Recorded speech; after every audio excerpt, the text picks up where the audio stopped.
Hey guys, I hope that you can see this. I think we finally got internet. I am here. Let me show you something. Show you the porch. Here's Matea out on the porch. This is the most amazing porch. Okay, it all needs to be cleaned, but hold on. This is how sweet it is. Look at the porch. There it is, guys. It's, let me give you the story. The story behind the house is that when I was a kid, I would come here a lot with my mom and my grandmother.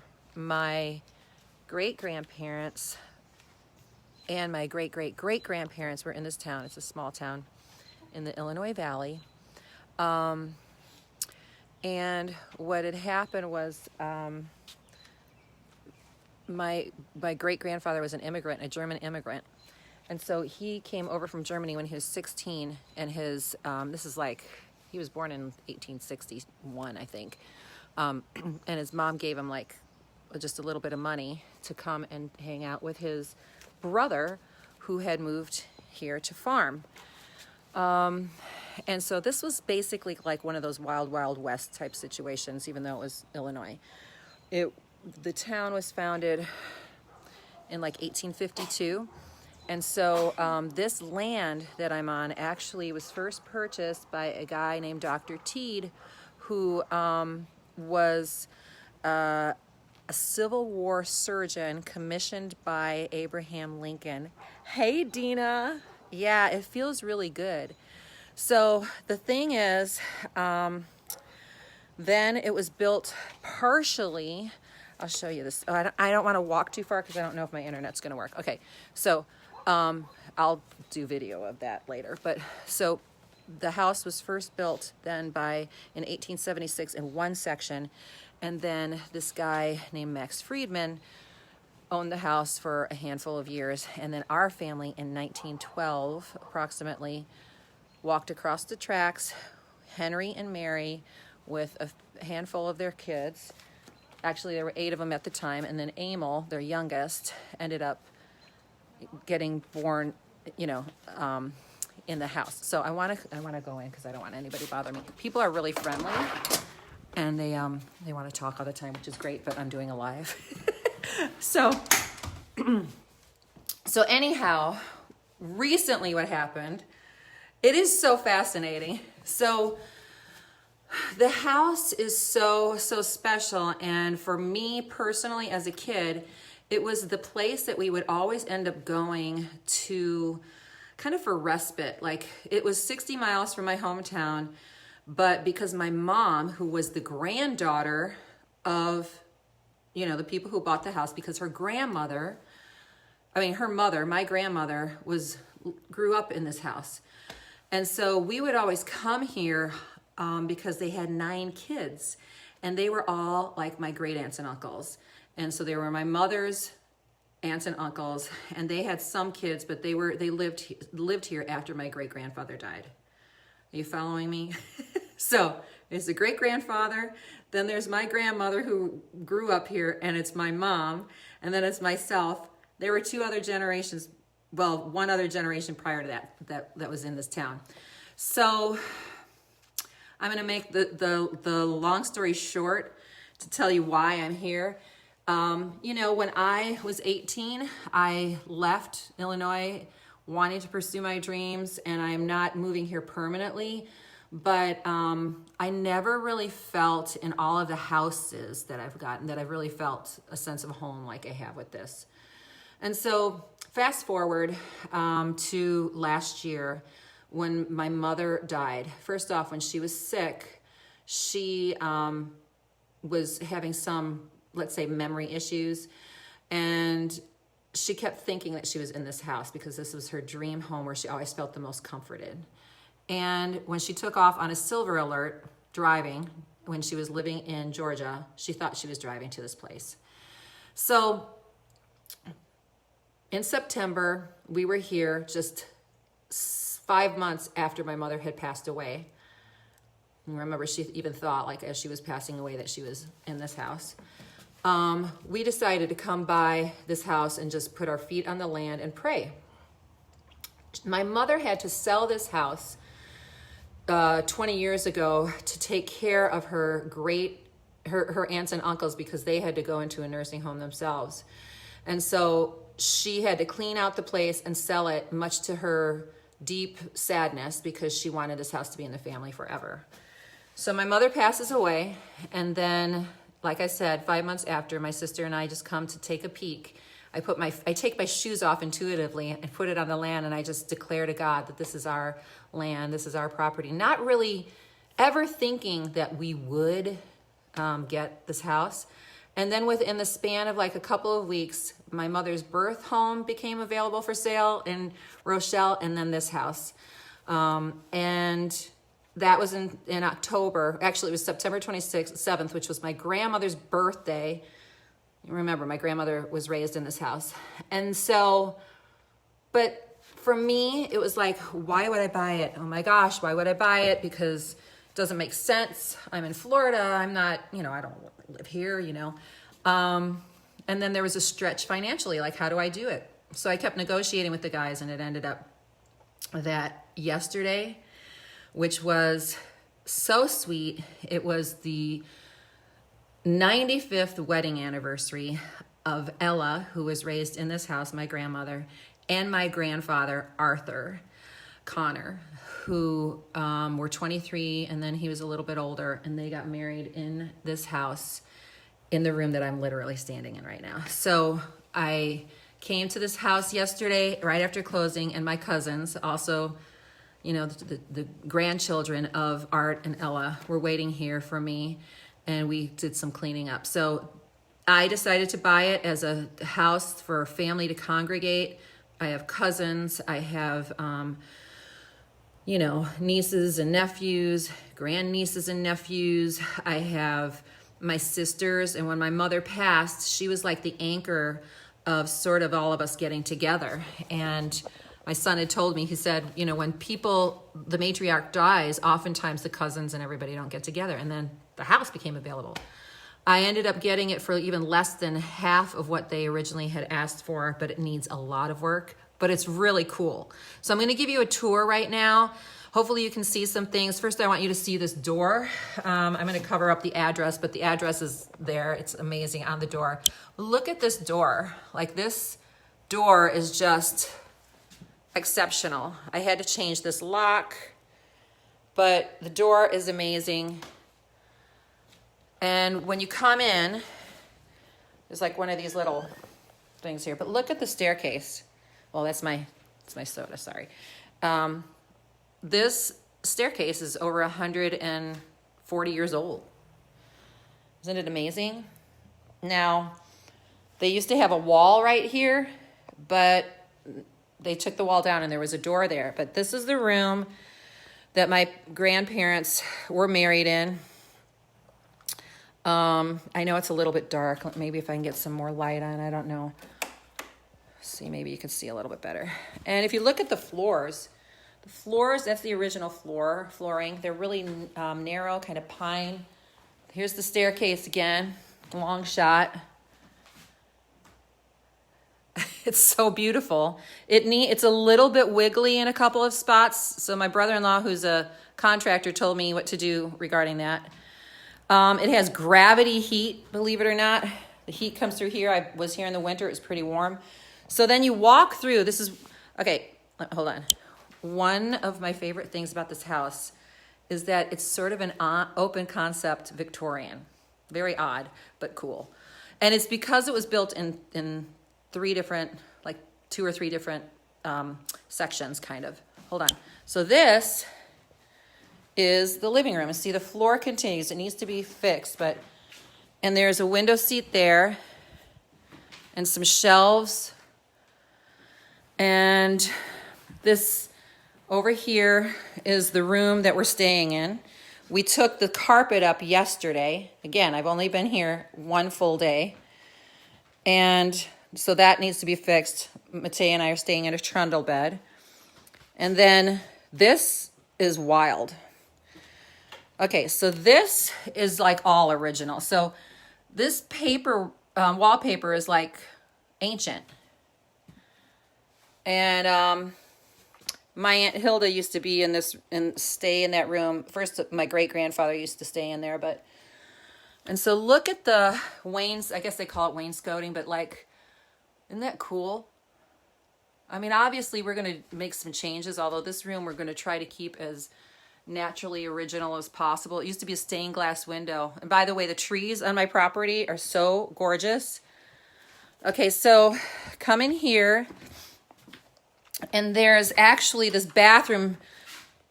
The bathroom had a Victorian tub and an unbelievably beautiful marble sink, but no more. But we're gonna fix everything. So this is, look at the doorknobs, pretty cool. This is the downstairs bathroom.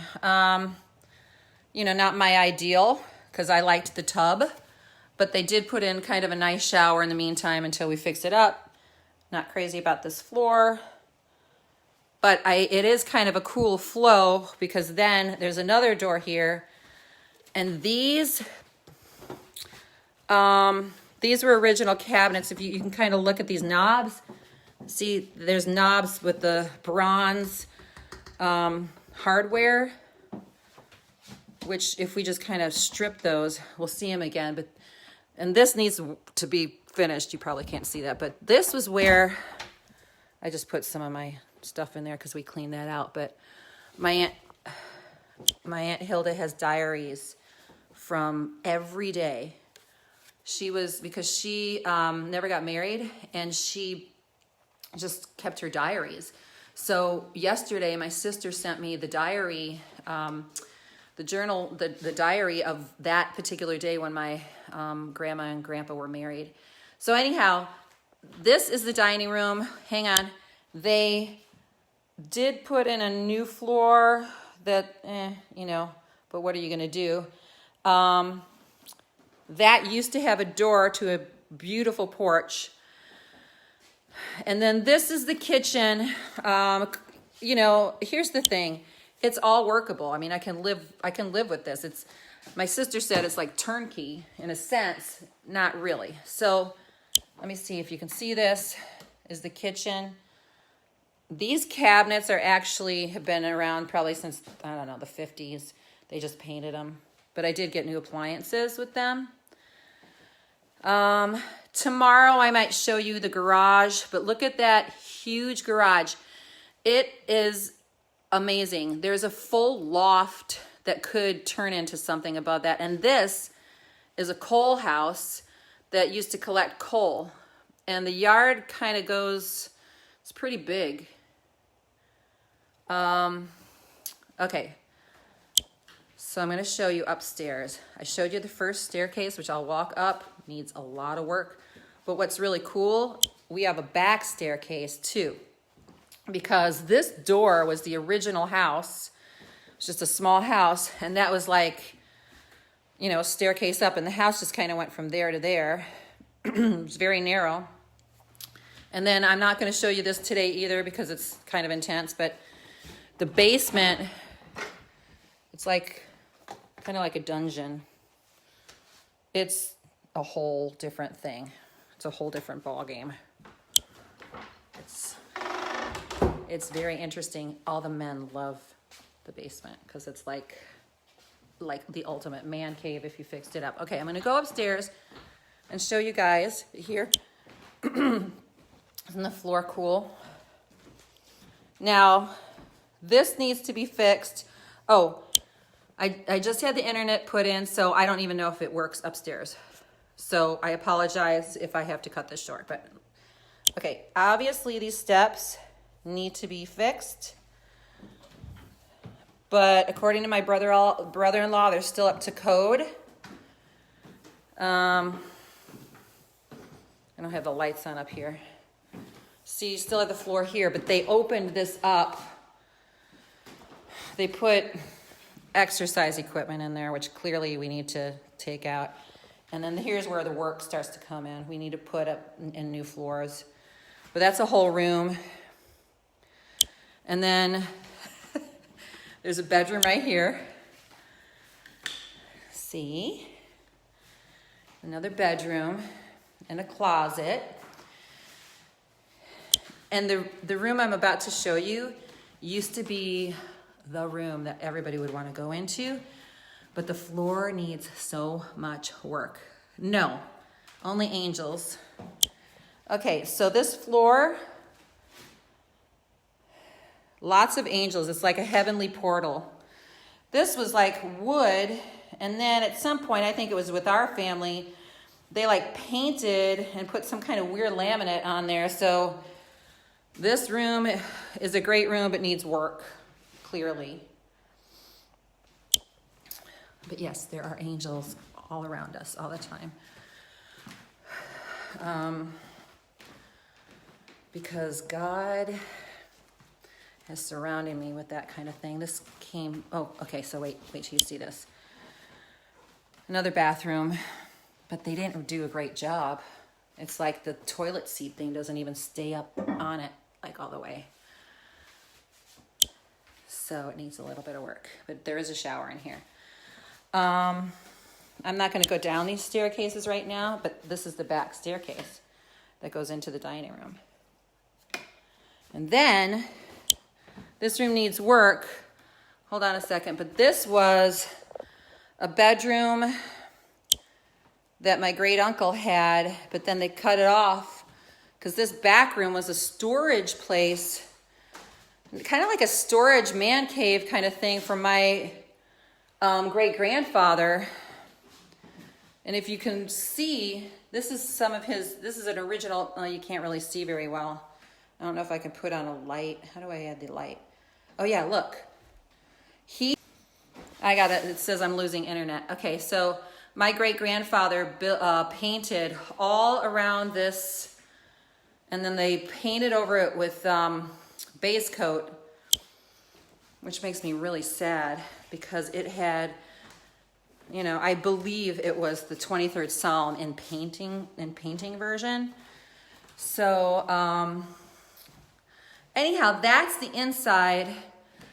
The exterior has the most incredible trees, although I had to kind of cut some of them down. And,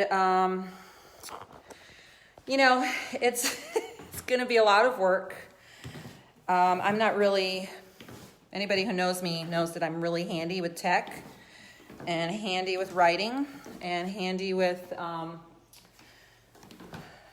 you know, production type stuff, music and that type of thing. That's kind of how my family is. But I do have resources. So anyhow, that's Airbnb. That could be an option. Well, I was thinking of that for my family, for people, for my relatives. I think the purpose, what we want to do is really set it up as a retreat place for our family. Come up on this in the summers, maybe during the Christmas holidays.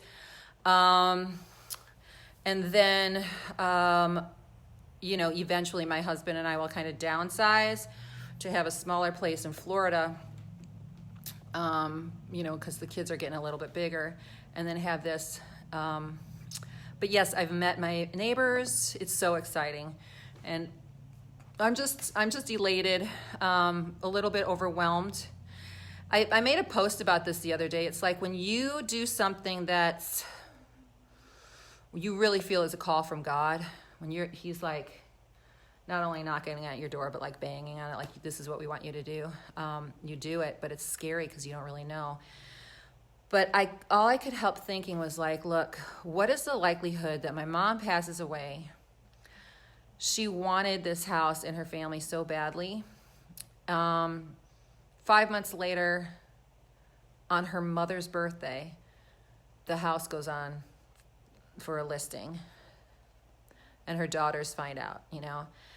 And there are times in your life when things seem so obvious, and you have this opportunity to do something so amazingly anointed, and yet you don't have all the answers for it. You don't know why, but you just do it. So today I was cleaning the kitchen, and you know, there are moments when I'm like, wow, this is so amazing. And then other moments like, what is this? Like, what are we doing? Like, But I do feel very comforted and relaxed regarding knowing that this is what God wanted.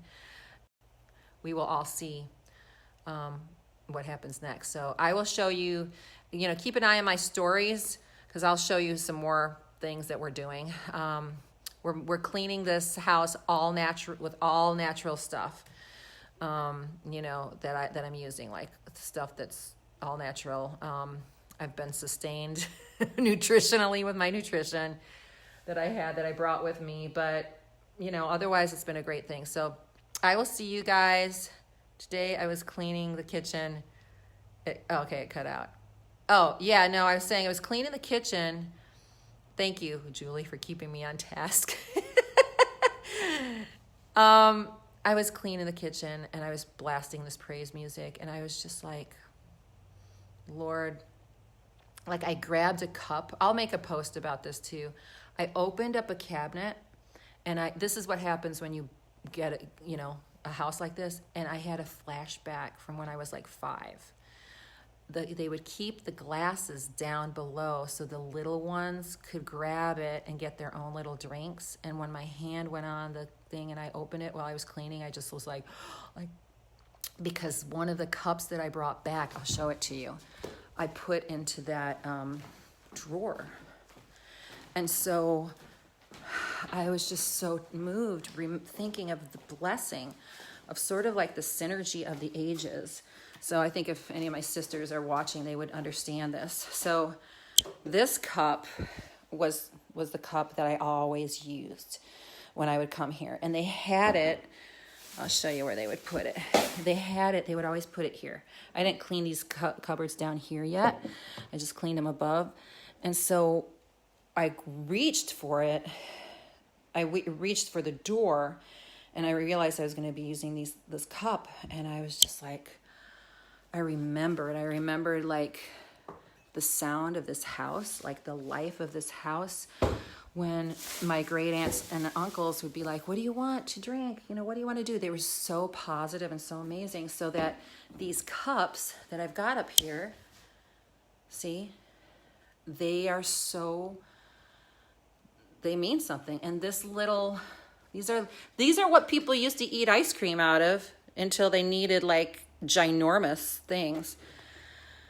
And so, and I want to show you one other thing, because this is really important. So I minimized like a couple years ago, but I had this picture.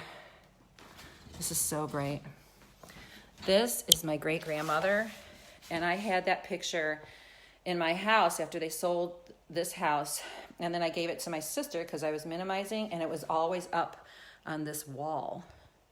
And I got to bring the picture back after a good 20 years of her not being here. It was her. That's Mary. And her mother actually came here from Germany. So she was born in America, even though she was born, in the late 1800s. And this is Henry, my great-grandfather. And so I get to put them back on the wall, even though all of their stuff has been out. And then this, and he prayed in German, like his, the 23rd Psalm, nonstop, before he died. And then this, I kept like one thing. This was their, this is so beautiful. It was their wedding anniversary gift that they got when they got married in 1898. And I brought it back. So I don't really know exactly what all this is yet. I just know that when I sit in this house, I feel like the DNA of the ages is like giving me so much peace. Listen, can you hear the train? Okay, there's these great trains that come through here. Anyhow, I look like her. There is something, I thought that too. There's something about her eyes that is a bit similar. So anyhow, it is amazing. And I'm going to share and start writing a blog called Meet Me in Mendota. The name of the town is Mendota. And I think the prodigals in many ways are kind of coming back to reclaim some of their territory. Some prodigals may leave you know, because they want to get away and they don't ever want to come back. Other prodigals, I believe God sends out.